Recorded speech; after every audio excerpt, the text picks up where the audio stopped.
There's no need to mystify the cosmos.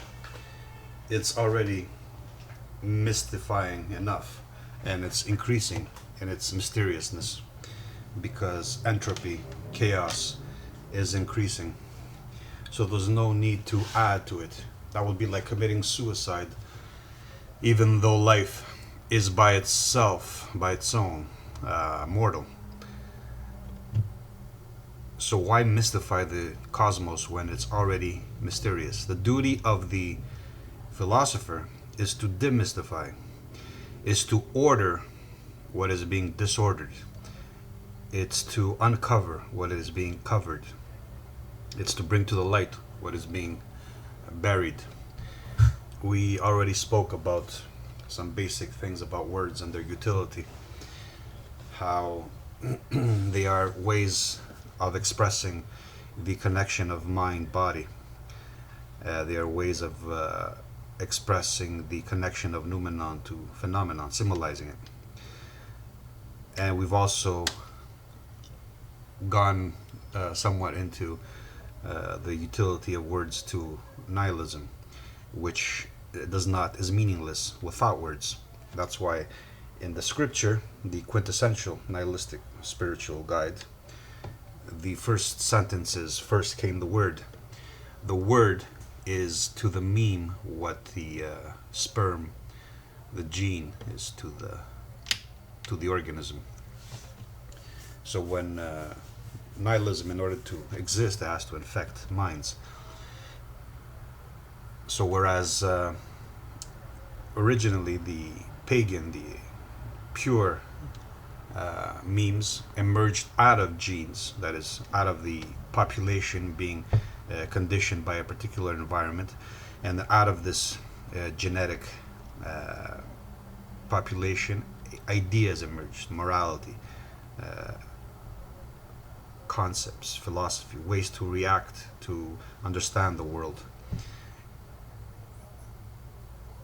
But the meme of nihilism takes on the opposite. It's an inversion of everything.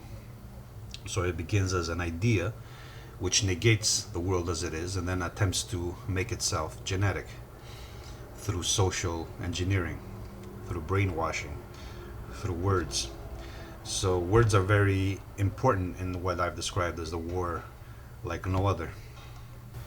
The cosmos is counterintuitive in the same way as it challenges life being organizing, ordering, and the cosmos being a process of disorganizing. Same thing applies in the context of the mind. The universe, the cosmos, is becoming increasingly counterintuitive. Intuition having evolved to accumulate, to gather order, to process order in order to survive, in order to understand the world. Increasing entropy, chaos, randomness means that the universe is becoming, again, incomprehensible, mysterious, mystical.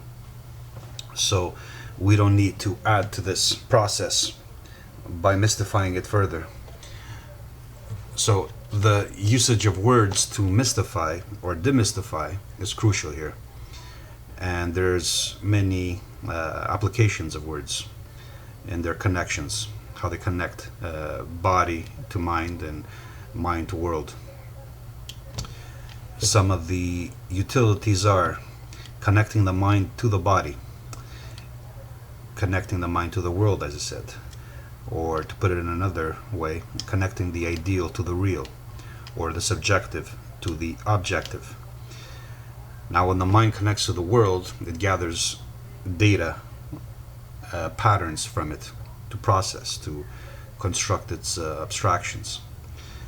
When it collects data from the body, it collects sensations, neural pulses, which it then conceptualizes using the only source it can sample, which is the external world.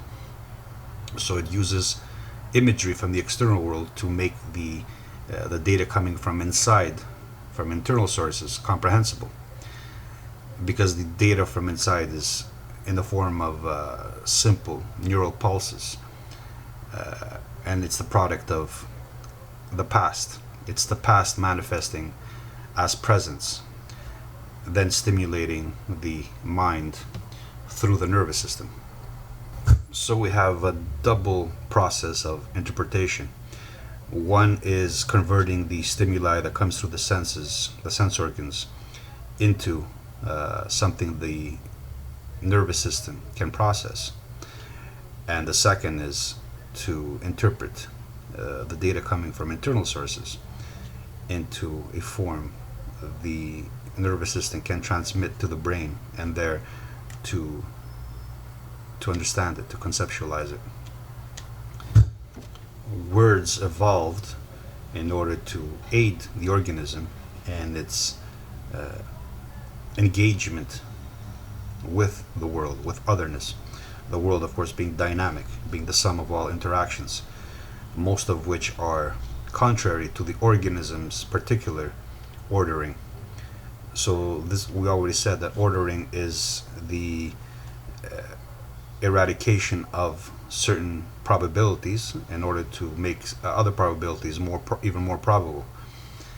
So the organism requires certain probabilities to become even more probable. This is what survival means. But the world does not discipline itself to the organism's requirements, its needs. The cosmos is what it is. It's made up of patterns, but also of dynamic processes that lack pattern, and we call those random or chaos. And with each interaction, chaos increases, either in the form of complexity through fragmentation, and that's what we mean by expanding space-time, or in the form of increased randomness. That is, the patterns lose their pattern, their order, and become chaotic. It is the organism that must adapt to the world, not the world to be adapted to the organism. This would be ludicrous. This would be only something an insane person would think. And that's exactly what nihilism is. It's a form of insanity. The organism cannot cope with reality, so it seeks to escape it, to evade it, using words. So now words become a tool not for engaging the world, of ordering it, processing it, comprehending it, but a tool for escaping it, for denying it, for rejecting it, for covering it up with words upon words, mountains of words. And ironically, this nihilism always uses positive words. To differentiate the different types of nihilism would also be useful. There's I've already mentioned, there's the positive nihilism, and then there's the negative nihilism, or pure nihilism, or honest nihilism.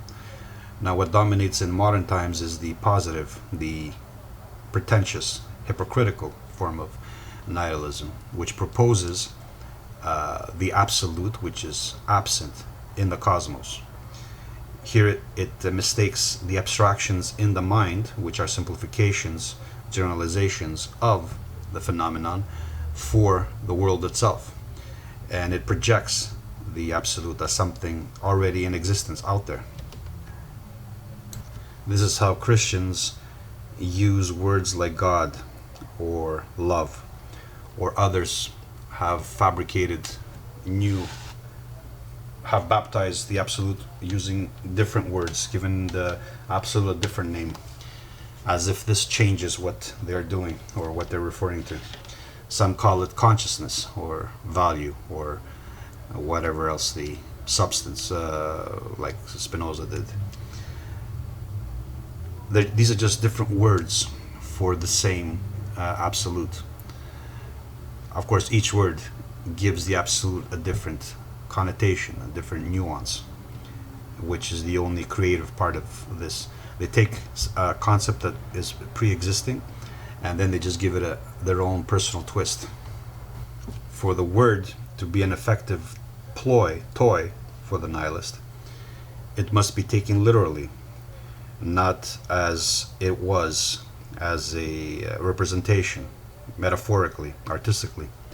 So the nihilist creates this world of words and then actually believes that what he created and exists only in his mind is actually true of the world.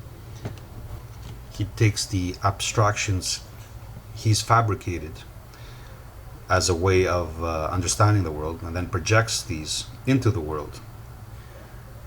This is part of the empathy-sympathy confusion, which we will get to later on when we deal with some of the words, the most popular words that are defined in ways which feed into the nihilistic paradigm. The nihilistic paradigm is made up of two poles, like I insinuated earlier, the positive pole and the negative pole, and within that, minds are trapped. The two poles are the two absolutes: absolute order, which is also an end, because absolute order would mean the implosion of space-time into a singular probability, which would be a certainty. There is no interactivity. Interactivity ceases if we conceptualize it. So it's an end, it's a negation of the cosmos. On the other extreme, the absolute chaos describes a cosmos lacking all probability, all order. Everything is possible at any time, at any place. This is what randomness means. Total chaos. Within this environment, even if it's a noetic conception, it's impossible. Life cannot emerge and cannot survive, even if randomness might help it emerge in some form. Life requires order, which is consistency. This is why I use the word pattern instead of any other. For me, it has the most abstract and clean of any other implications definition. Pattern just means something that repeats, a sequence, repeating. The sequence and its repetition is how the brain then what the brain then interprets as the different elements or the different forms of matter and energy. So these sequences of patterns, of dynamic patterns, is interpreted by the brain, simplified, generalized, converted to a form that it can store, it can process, it can store, it can use. If others choose to use another word, then the addition of the nuance, which the word implies, exposes a motive other than clarity, than objective clarity. Each different word used as a metaphor implies something slightly different, and this slight divergence is what exposes the motive of the mind, which might not be just to expose, to reveal what is concealed. Because like I said, the nervous system collects data from external and internal sources, and this data all enters the brain where it is processed. Now, how much one source of data dominates from the other is what determines the outcome. We must understand that the brain is not an organ that evolved to discover the universe, to see it as it is. The brain is an organ that evolved to facilitate the survival of the organism. So if the organism is exposed to a world or to facets of the world that it cannot endure, it cannot tolerate, which threaten its sanity, its very existence, then the mind will not process this data, or will process it in a way that will soften the impact, will store it away as imagery, fragment it, refuse to connect it to other abstractions. Fragmentation, either being a product of genetic limits or of cultural influences, because modern systems promote a form of schizophrenia, of fragmented concepts, creating minds that hold different contradicting ideas in themselves at the same time, without being troubled by this fact. So the modern can apply one standard in one context and then a whole different standard in another, and this to facilitate not their own survival within the system, and to not go mad, because most minds cannot would not be able to endure a unified conception of the world, which demands getting rid of things that do not fit into reality, into the abstraction describing or symbolizing reality. This is why courage is just as important to the philosophical disposition as is intelligence, processing speed, attention to detail. If the brain is too fragile, even whatever it sees, it will refuse to acknowledge it, will store it away or deny it or reject it, will bury it in its subconscious to protect itself from its implications. Courage is a definite major part in the psychology of the what we call the philosopher. Anything short of it corrupts the end product. Before you come up with solutions, reactions to what the world is, you must first acknowledge how the world is. You can't deal with what you refuse to acknowledge. But let's be honest, most minds don't really have any ability to philosophize. This is why they rely on surrogate sources, others, to do the thinking for them, to be told by them what to think, what it all means. And having no understanding of the world, how do they determine which surrogate, which thinker is telling them the truth or is lying to them? Well, the modern's method is to revert to the most primal method, which is using the pleasure principle.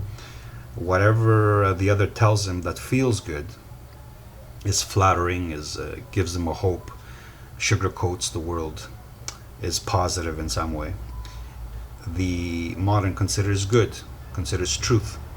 Whatever makes him sad, makes him angry, makes him feel insulted, makes him feel afraid, the modern calls bad and error and untruth. To add to the confusion, a word may refer to one or more noumena, one or more patterns, some of which refer to phenomena and some do not. This is how the mind sometimes piggybanks the irrational along with the rational into one concept. It inserts the delusional, the detached, into the concept, along with other with concepts that are with noumena that are attached to the world, making a unity, which can then confuse the mind, because now they associate the irrational with the irrational.